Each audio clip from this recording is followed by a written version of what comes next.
Assalamualaikum warahmatullahi wabarakatuh. Hai Cemana Lovers. Senang jumpa lagi kita dalam channel yang paling ngetens sejagat raya ini. Cemana, cerita manusia dan aktivitasnya. Cemana edisi kali ini akan bercerita tentang seorang artis legendaris tahun 1950-an.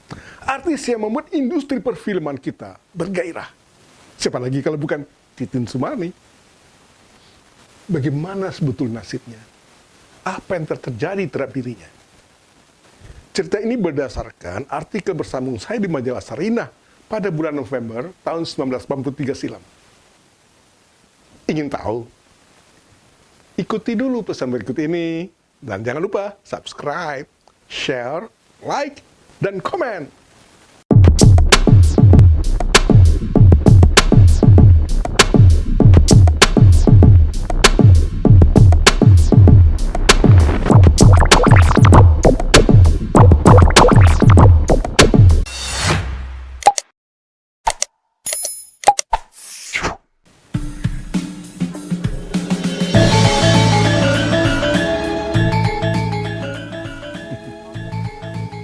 Film Lewat Jam Malam yang disutradarai Usmar Ismail dan produksi bersama antara Usmar Ismail dan Jamaluddin Malik.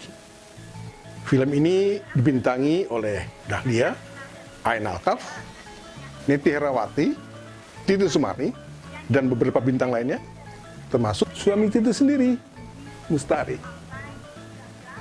Kehadiran Titin berlakon di film Lewat Jam Malam ini mendapat kritik tajam dari kritikus pada masa itu.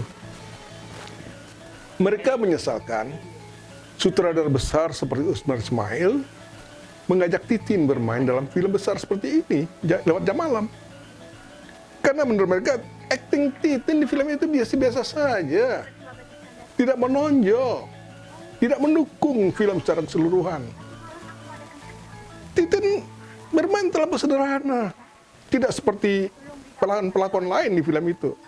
Tapi tentu ada alasan Usmar Ismail menjadikan Titin sebagai salah satu pelakon dalam film Lewat Jam Malam. Karena ingat, pada masa film ini diproduksi, nama Titin lagi berkibar sebagai artis pencetak box office. Ya, wajar Pak Usmar ingin filmnya laris. Ya, untuk laris, pakailah Titin. Begitu kira-kira. Sebetulnya, kehadiran Titin Sumarni di industri perfilman nasional ya bukan sesuatu yang dirancang atau yang dipersiapkan untuk itu. Titin hanya seorang ibu rumah tangga, istri dari seorang pejabat di Kementerian Ekonomi waktu itu, Mustari, dan tidak terpikir oleh dia untuk menjadi bintang layar perak. Kejadian itu bermula di Bandung. Ketika hujan besar, Mustari dan Titin sedang berlibur di sana, dan ketika akan kembali ke Jakarta, mobil Mustari mogok, dan pihak bengkel mengatakan tidak bisa selesai hari itu, karena onderdilnya susah, harus menunggu dari Jakarta, bisa 2 atau 3 hari. Sementara Mustari harus cepat kembali ke Jakarta, karena besok Senin, dia harus masuk kantor. Tidak ada pilihan lain, dia harus naik taksi Bandung-Jakarta. Maka Titin ditinggal di hotel, menunggu di hotel. Mustari ke pool taksi di Bandung. Ketika menunggu keberangkatan, Mustari ada di dalam taksi itu, dan masuklah seorang laki-laki ke dalamnya, memperkenalkan diri sebagai Harun Al-Rashid, dan mereka sedang berkenalan, tujuan sesama Jakarta, dan taksi langsung berangkat menjemput Titin di hotel. Waktu Titin masuk ke dalam mobil, Harun Al-Rashid melihat, wah, ini dia nih, ini wanita yang saya cari-cari, ini wanita yang saya cari-cari sekian lama. Maka dia pun bertanya kepada Mustari, Bu Mustari, apa boleh istri Anda main dalam film? Nah, Mustari maksud Bung Harun apa nih? Saya adalah seorang talent scout untuk sebuah produksi film di Jakarta. Produser film itu meminta saya mencarikan calon pemain pemeran wanita untuk film terbarunya. Dan saya lihat Sus Titin ini sebagai figur yang cocok untuk peran itu. Oh ya? Bagaimana Titin? Mau main film? Tahu nih, Titin tertawa. Tidak terbayangkan dan tidak terpikirkan akan menjadi artis film, bintang film. Memang dulu waktu SMP, Titin itu pernah bermain sandiwara sekolahan menyambut 17 Agustus, berpisah anak. Ya, itu sandiwara sekolahan biasa-biasa saja. Tapi ini main film. Tidak terbayangkan oleh Titin. Ini kan dunia yang sangat glamor dan tidak mudah pada tahun itu untuk menjadi artis film. Semua orang, semua wanita, semua laki-laki antri untuk mendapat kesempatan berlakon di film nasional. Dan Titin tiba-tiba dapat tawaran. Ya, dia minta suaminya, Mustari, untuk memutuskan. Apa kata suaminya, dia ikut. Kata Harun Ar-Rasyid, kalau berminat, ini kartu nama saya, temui saya di kantor. Boleh besok atau lusa, kabari saja kalau mau datang. Maka Mustari pun mengantarkan Titin ke perusahaan film itu, namanya Golden Arrow. Dan di kantor itu sudah menunggu Harun Ar-Rasyid. Harun Ar-Rasyid langsung membawa mereka ke ruang direktur produser film itu. Ini dia bos, wanita yang saya bicarakan tadi. Wah, cocok. Cocok ini peran buat film saya, Seruni Layu. Titin hanya diam saja dan manggut-manggut. Mustari, maksudnya Bapak produser, istri saya akan diajak main di film Seruni Layu.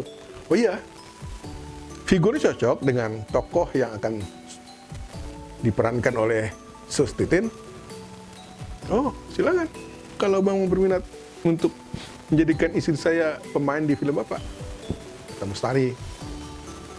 Maka produser meminta sutradara film itu, Arifin namanya, untuk menguji, melakukan tes, rangkaian tes terhadap Titin. Ya kalau istilah sekarang screen test atau casting di dalam sebuah ruangan yang bisa dilihat di kaca tembus pandang. Ya diperhatikan oleh produser Harun Ar-Rasyid, Mustari, dan ada satu orang lagi di kantor itu. Mereka memperhatikan Titin. Dan menurut Arifin oke-oke saja, boleh. Maka tekan kontrak lah Titin untuk bermain di film Seruni Layu. Halo Mas Afrizal Ananda, thank you banget udah bikin video tentang nenek saya. Bagi saya, Titin Sumarni adalah perwujudan dari woman empowerment. Dia kuat, dia cantik, dia juga pengusaha.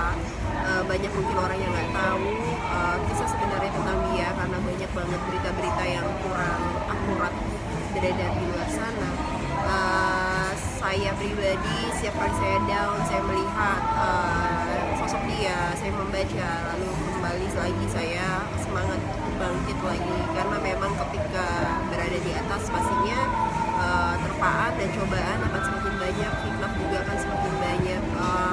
Menurut saya, Titin Sumarni layak mendapatkan nama yang lebih baik karena dia adalah wanita yang kreatif dan wanita yang hebat.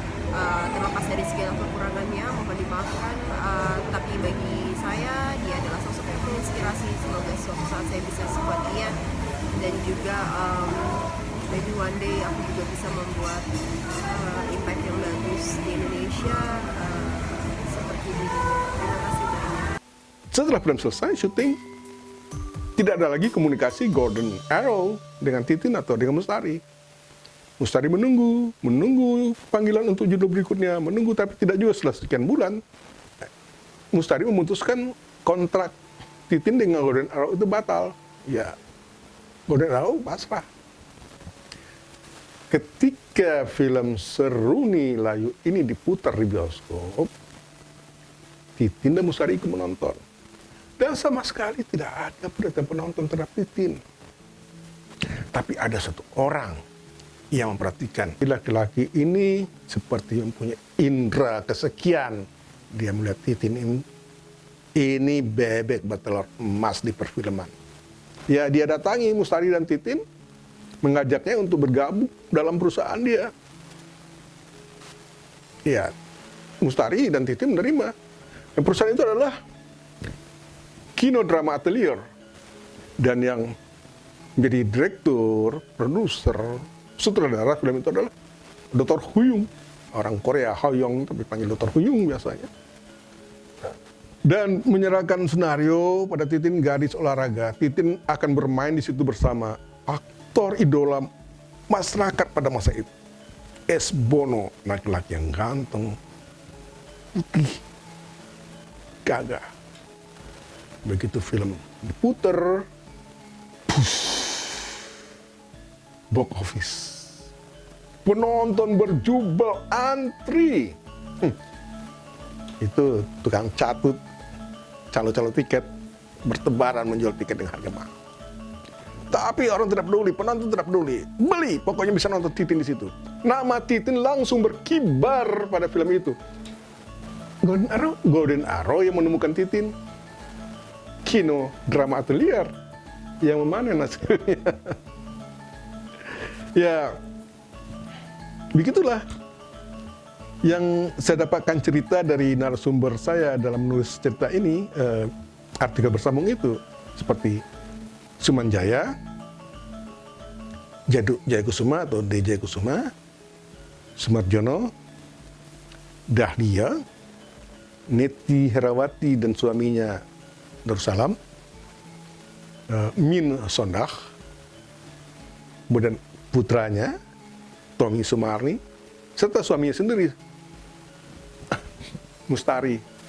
Dari narasumber inilah saya mendapatkan banyak cerita yang saya tulis berdasarkan versi mereka. Suksesnya Titin bermain dalam film Gadis Olahraga itu membuka pintu baginya untuk bermain pada judul-judul berikutnya di Kino Drama Atelier.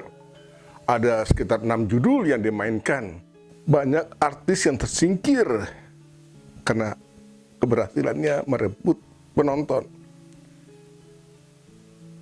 Maka mulailah gosip-gosip buruk dialamatkan kepada Titin. Ada seorang artis pada waktu itu, ya Titin pastilah dipakai oleh produser karena dia kan pacarnya produser. Dia kan tidur dengan produser. Dan yang lucu lagi, ada lagi yang sering melihat Pak Mustari mengantar Titin berangkat syuting. Kemudian sore atau malam datang menjemput Titin kembali pulang ke rumah. Dan tidak tahu kalau Mustari itu adalah suaminya Titin. Karena perbedaan usia yang cukup jauh loh antara Mustari dengan Titin, 16 tahun. Mustari menikah dengan Titin waktu Titin masih berusia 16 tahun dan Mustari sudah 32 tahun. Apalagi Mustari datang mengantar dan menjemput Titin dengan pakaian resmi. Ya, dia kan seorang pejabat di Kementerian Perekonomian. Nah, ada yang menganggap karena tidak tahu bahwa Mustari adalah suaminya, mengatakan, ya Titin itu kan peliharaan pejabat itu yang setiap pagi, setiap hari mengantarkan dia. Mustari dianggap sebagai ini om-om yang memacari Titin. Bagi Titin sih nggak ada masalah tuh. Gosip-gosip terhadap dia tuh dia nggak tanggapin. Dia cuek aja. Saya pernah bertanya kepada Tante Neti Herawati didampingi oleh suaminya Om Darussalam dan juga pada Tante Dahlia soal gosip-gosip terhadap Titin ini. Tapi apa betul Titin itu peliharaan pengusaha atau pacaran dengan pejabat? Emangnya mereka sudah tahu kelakuan Titin, sudah tahu sifat Titin. Ya kalau ada yang belum tahu ya pastilah akan menganggap Titin itu seorang wanita yang sangat elegan, sangat manja atau menggairahkan gitu ya. Kadang tahu. Tapi kalau sudah tahu, ya pasti kan, ya capek deh. Mungkin seperti itu. Kenapa? Karena sampai menjadi bintang sebesar itu, Titin masih Titin yang dulu. Kalau makan itu seperti ini. Kaki diangkat satu atau dua. Nangkring sama makan ini. Ada nggak orang yang tahan melihat perempuan yang dulu seperti ini sebelum makan, dan kemudian dia lebih suka makan dicobek, bukan di piring. Tetel ha. Ya itu seperti kata mereka, pasti orang akan perempuan gila kali ya kan. Ya mungkin seperti itu komentar orang. Jadi jangan percaya gosip-gosip itu. Tapi tante kan dulu disebutkan itu konflik terus sama Titin. Itu kan cuma isu saja. Kami teman-teman baik. Semua gosip itu memang tidak terbukti ternyata. Tapi ada suatu peristiwa yang dialami oleh Titin, yang mana peristiwa itulah yang telah merusak cita-citanya, merusak kehidupan rumah tangganya, merusak citranya, dan mengecewakan bagi penggemarnya.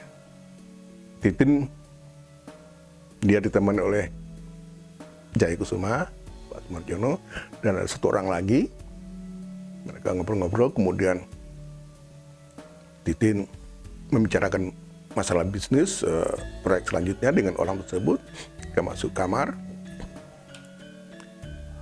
Dan tidak tahu apa yang terjadi, tiba-tiba Titin ngamuk keluar. Dia masih keluar memakai kimono. Dia datangin Pak Jaya Kusuma, Pak Sumarjono. Dia berdiri, dia buka kimononya.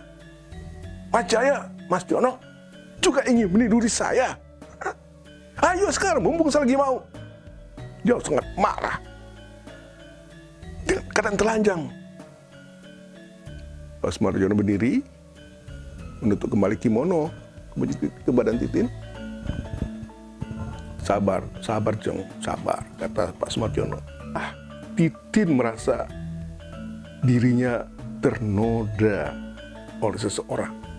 Dia tidak menyangka orang yang dia hormati, orang yang dia percayai, orang yang tempat dia belajar, berguru, telah menodai dia, telah merusak dirinya. Saya tanya kepada Pak Jaya, saya tanya kepada Pak Sumarjono waktu itu, tahun 83 itu, dan juga kepada narasumber lain, siapa laki-laki itu? Mereka tidak mau ngomong, oh sudahlah. Titin tidak menceritakan apa yang terjadi terhadap dirinya pada malam itu. Dia tetap diam, dan dia tidak mau lagi ketemu dengan orang itu. Setelah bayi itu lahir, kemudian dirayakan, pada saat itulah Mustari melihat ada kelainan pada anak itu. Kok tidak mirip-mirip dengan saya, tidak mirip dengan siapa ya ini ya. Barulah kemudian setelah acara selesai, Mustari bertanya kepada Titin, ini kenapa mukanya mirip si itu ya? Apa kamu ngidam dia waktu lagi hamil? Titin diam. Menangis. Kenapa, Tin? Kata Mustari. Barulah Titin menceritakan apa yang terjadi terhadap dirinya pada malam itu, sehingga dia hamil dan melahirkan laki-laki. Mustari marah sekali dan dia ingin membunuh laki-laki itu. Dia sudah siap, tapi cukup saya menderita. Cukup saya minta, jangan tambah korban lagi. Udah, lebih baik saya minta ceraikan saya. Saya tidak ingin aib ini membuat hubungan keluarga kita rusak. Sebetulnya Mustari dengan Titin ini kan masih bersaudara, masih ada hubungan family. Dan Titin menjaga jangan sampai hubungan antara family ini rusak gara-gara Titin melahirkan anak yang bukan dari Mustari. Ya, Mustari menerima permintaan Titin. Walaupun Titin hidup sendiri, tapi kekayaannya masih banyak. Kalau menurut anaknya, uang mamanya itu berkoper-koper di rumah. Titin lagi goncang sendiri, banyak godaan datang, terpan datang. Kalau kata Min Sondag dalam wawancara dengan saya, itu masa-masa kritis bagi Titin. Banyak sekali yang datang mengganggu dia, menggoda dia, merayu dia. Titin betul-betul sangat terpukul dengan kelakuan orang-orang yang merayu, menggoda dia dan mengajak dia macam-macam. Dia ingin menjaga dirinya, jangan sampai benar kata gosip. Yang gosip mengatakan dia itu kan pelacur, high class. Artis yang bisa dibayar mahal kalau mau tidur dengan dia. Titin tidak ingin gosip itu menjadi kenyataan. Maka dia jaga sendiri, dia jaga sekali. Ya begitulah. Selanjutnya, seperti kata Min Sondag, kami sering bertemu, dia sering curhat. Dan Titin mulai tergoda dengan namanya judi. Ya, itulah pelampiasan dia untuk membuang waktu. Sementara tawaran main film sudah mulai berkurang. Apa kemudian terjadi setelah Titin bercerai dari Mustari? Apa yang kemudian terjadi setelah Titin menjadi ratu di meja judi? Akan saya ceritakan pada episode berikutnya.